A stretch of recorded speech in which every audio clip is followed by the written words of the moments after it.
Hi, I'm Kajer on Two Wheels, and today I'm at MakeTech, KTM and Suzuki to test drive the Vstrom 250.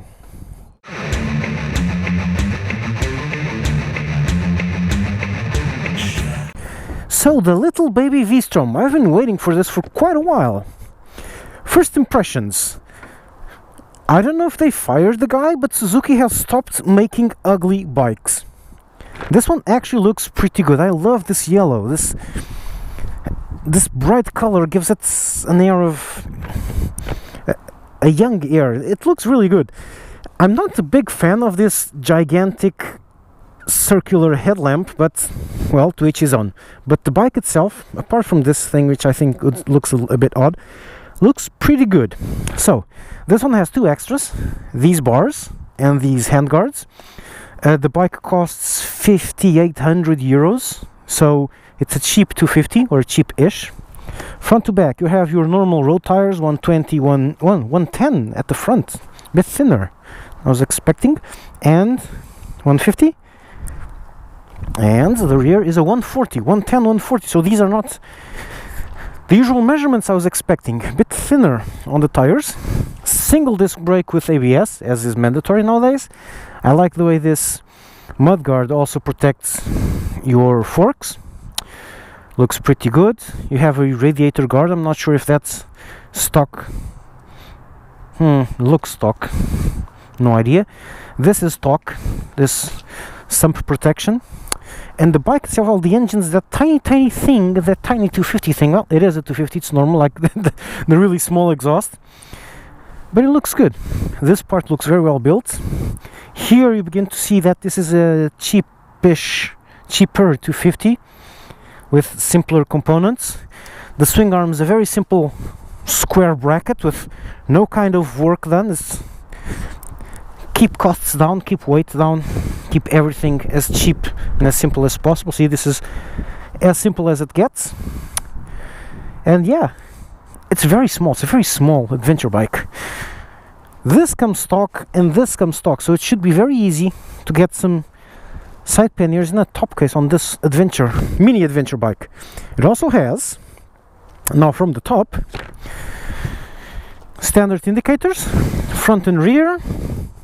The rear is LEDs, but the indicators are normal.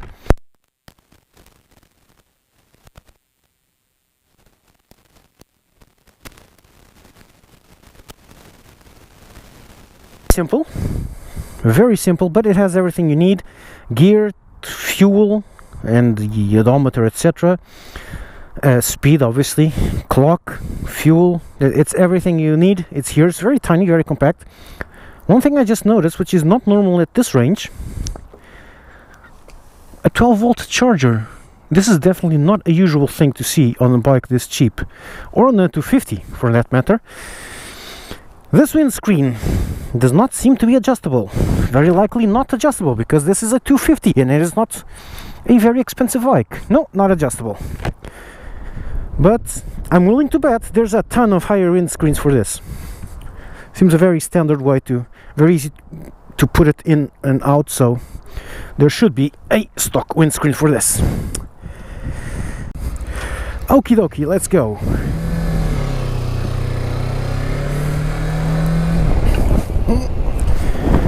This is small.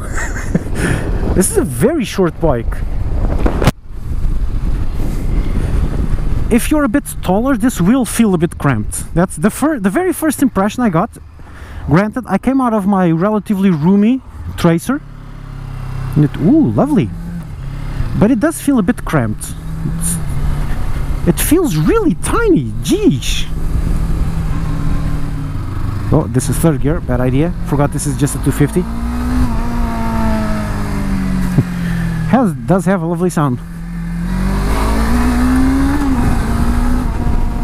Oh, was that a shift indicator there? Cool. Let me see, shift indicator? Yeah, there's a shift indicator in white and very bright. Really captures your attention even if you're not looking down.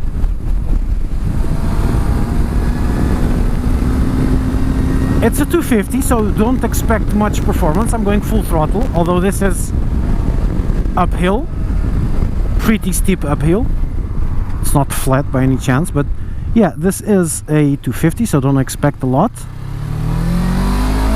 But it does work pretty well. It's not like a 125 where you go full throttle everywhere and don't care about speed. This one already has enough speed for you to not be able to go full throttle everywhere. For example, okay, that's enough. I'm going to stop there. I want to see what the adjustments for the rear suspension are, because I think it's way too little preload. I think it feels like there's a lot of weight on the front and not enough on the rear, but it could be me, could be just psychological. Let's just stop and take a quick look. Real quick look. Suspension settings. Where is the spring? Oh, where the hell is the spring on this? There isn't a spring, it has no rear suspension. No, I can't see it. Where the frack? It's here. It's hidden in there. And there is an adjustment, but I bet I can only see it from the other side. Oh, adjusting this is going to be a pain in the field. You have to disassemble half the bike. Yeah, it's behind this panel here. How do you get to that? Oh, there's a suspension over there. And the adjuster, nowhere to be seen. I'm not sure if this is adjustable at all. Doesn't look like it. Then again, cheap and simple. Oops. The side stand didn't come up all the way. But yeah, this is a very short bike for you vertically challenged people. I'm 1.74 meters tall, or 5'10", I think, in US units. I think it's 5'10". Yeah, it kind of wants to stay leaned a bit. It wants to lean, just wants to go like this and then stay like this. You have to push it back up or else it will stay like that. Comfortable over bumps, soft suspension, good suspension actually. And it feels nice to ride. Nice and upright, but not too upright.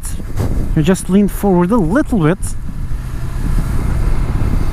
But it's a good position, even for 1.74 meters, and that's, if you're 1 meter and 80, say 6 foot, it's going to be just about the top, the most you can do on this bike without feeling bad.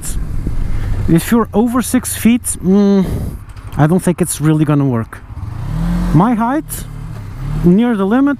Anyone under this, anyone that wants a short bike, this is a great one. Ladies, here you have a fantastic bike to go for travels if you're not comfortable with taller bikes, or at least as an in-between until you are comfortable and you can go on to the taller bikes.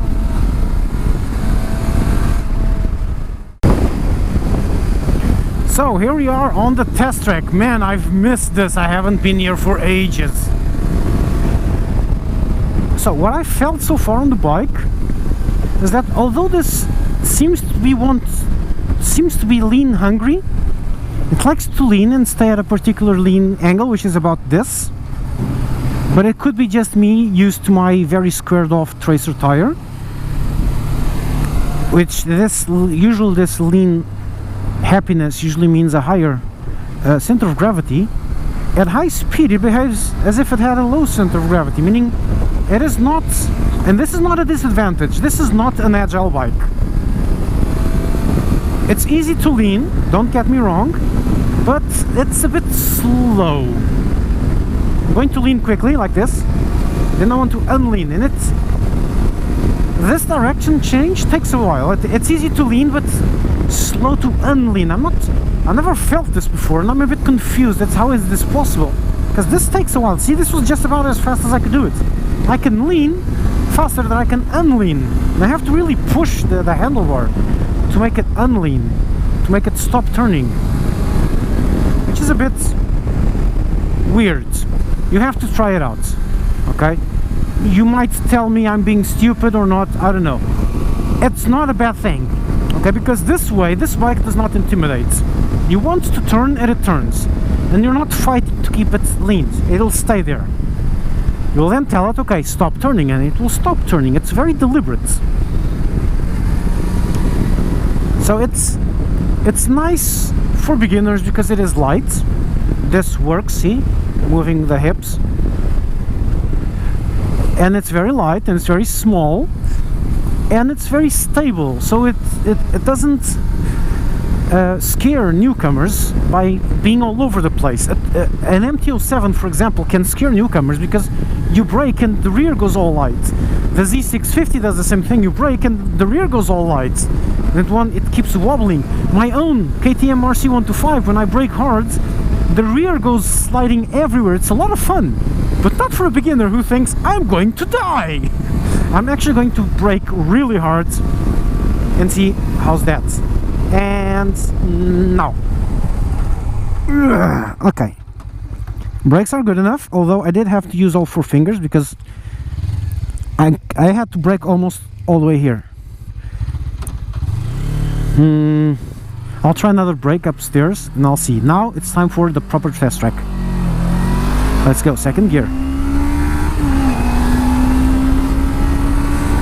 I would really prefer a bigger seat. This is a bit of a smaller seat, but again, the whole bike's a bit too small for me. I'm on the top end of its size capabilities. Ah, here it makes sense.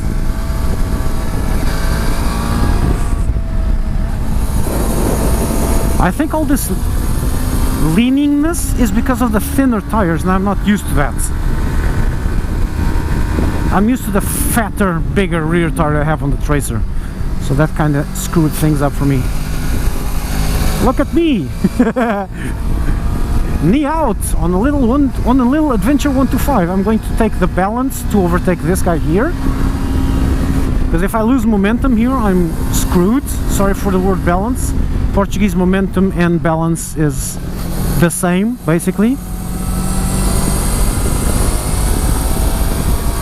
Oh yeah, here on long winding turns, here it shows its character. This works very well here. It's very planted, it's on rails.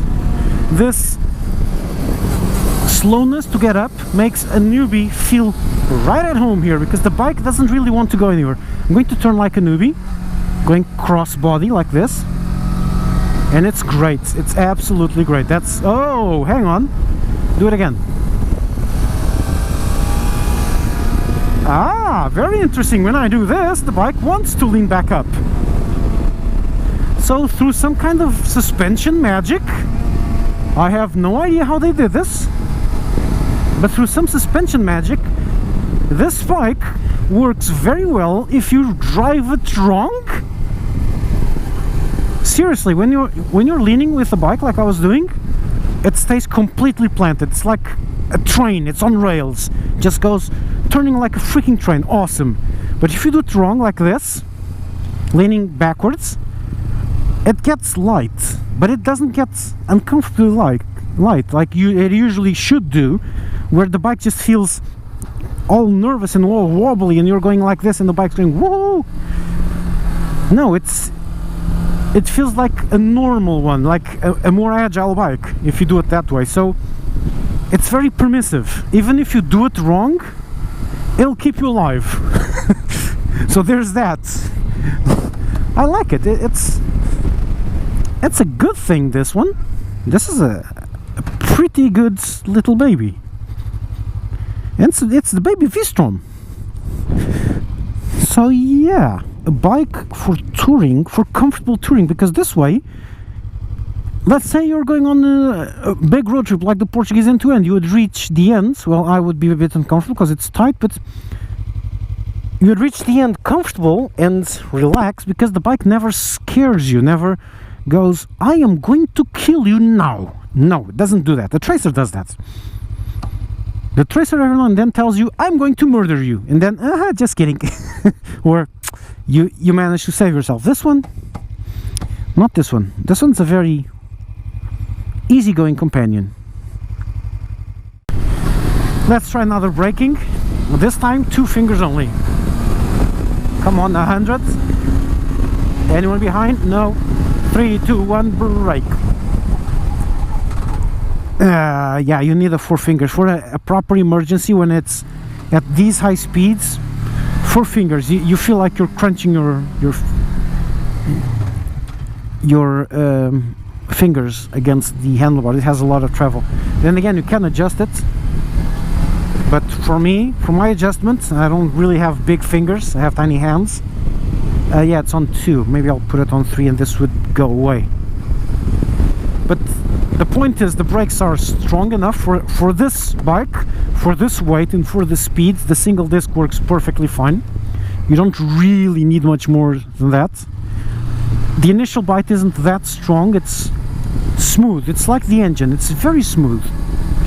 It doesn't bite suddenly. It is a bit more progressive. Okay, sporty wise, it's not sporty. Again, this is not an issue. This is a design feature. It's not supposed to be a sporty bike. It's supposed to be a bike that doesn't intimidate. It's no use giving a beginner bike a super bitey brake where every time he just glances at the brake lever, jolts forward. No, this is a bit, the initial bite's a bit smoother and then it brakes, glues and brakes pretty well. Again, I'm not sure how they mechanically managed to do that, but it works. It works pretty well. Another thing about this engine, just listen to it. This is a 2-cylinder. It nearly doesn't sound like a 2-cylinder. And it definitely doesn't feel like a 2-cylinder. 2-cylinder is torquey. This is like a jackhammer on your handlebars, on your butt and on your foot pegs. This one doesn't. This one feels like an angry little buzzard on the handlebars. You see, the vibrations you have is just a buzz. Usually 2 cylinders is like a big thump. This isn't thump. This is bzz bzz. This feels almost like a 4-cylinder, but it's a 2-cylinder. So yes, this is definitely a V-strom engine. Listen to it, how smooth it is. I'm going to show you now the silly thing about this bike. Check it out if I can, because I need speed. Oh look, I'm cruising on the highway and it's telling me to engage 7th gear. I hope this is adjustable because this is retarded. But it does vary. It's a 250, so it should happily stay at 120 kph behind any car, which is about 65 miles per hour, I think. Now I'd really like these cars to move away. Now I don't think I have the power to go around them. Let's see. Let's go crazy biker mode. Full speed, top speed on this one seems to be 130. Should do a bit more, but it's very windy, as you can see from my helmet. I'm not getting a lot of wind from the front, but golly, I'm getting a lot of wind from the sides.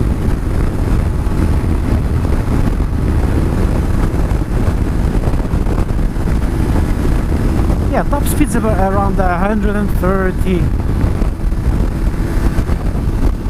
Flat, it should do 125, 130. Going downhill, 140, 145. But this seems a bit, it's probably because it's a new bike, it seems a bit slower than it should. It just feels like the bike should be able to do more. Then again, you're going at the top speed of the bike and you're 100% comfortable, instead of all the wobbliness that happens. So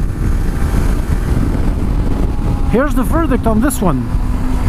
This is what is usually wrongly told, but on this one is 100% true, a true beginner's bike. Very permissive, allows you to screw up everything, and it'll still keep going. It'll not kill you, even if you try to. It's fast enough. It's not blazingly fast, but it's fast enough. Extremely smooth in acceleration, in braking, and in turning. This is a super smooth bike. And not intimidating, which is the whole point of being a beginner's bike. So beginner bike should be smooth and non-intimidating, light, and relatively short, so the beginners can put their feet down correctly. This one ticks all of those boxes. I found a pretty cool place. Let's go sitting down. Suzuki, this isn't off-road. Please don't be angry at me. I'm just exemplifying. This is the kind of road you're going to be doing with this one, or with these bikes usually at most. Cool. It's the highway. And on this one, just look how comfortable I am. You know why I'm so comfortable? Let me explain. Look at my feet. It's bent. I can put my feet down like this away from the bike. I can actually ride with my feet stretched out for balance. So, and it feels super light, so I'm super comfortable on this, which makes it, strangely enough, pretty good for this. I also noticed that the suspension is very pliable, very soft dampers, very under-dampened, so it makes it very comfortable for bad pavement and for bumps. Saw that? That was the wheel not touching the ground over a hole. So that means the suspension is a tad too soft. If I go over a quick hole, it jolts forwards. But it makes it pretty freaking comfortable.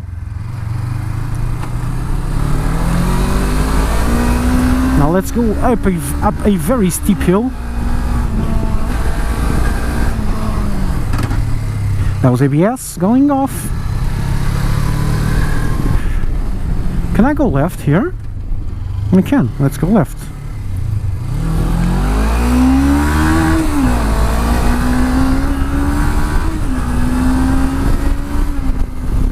And it works at a good pace too.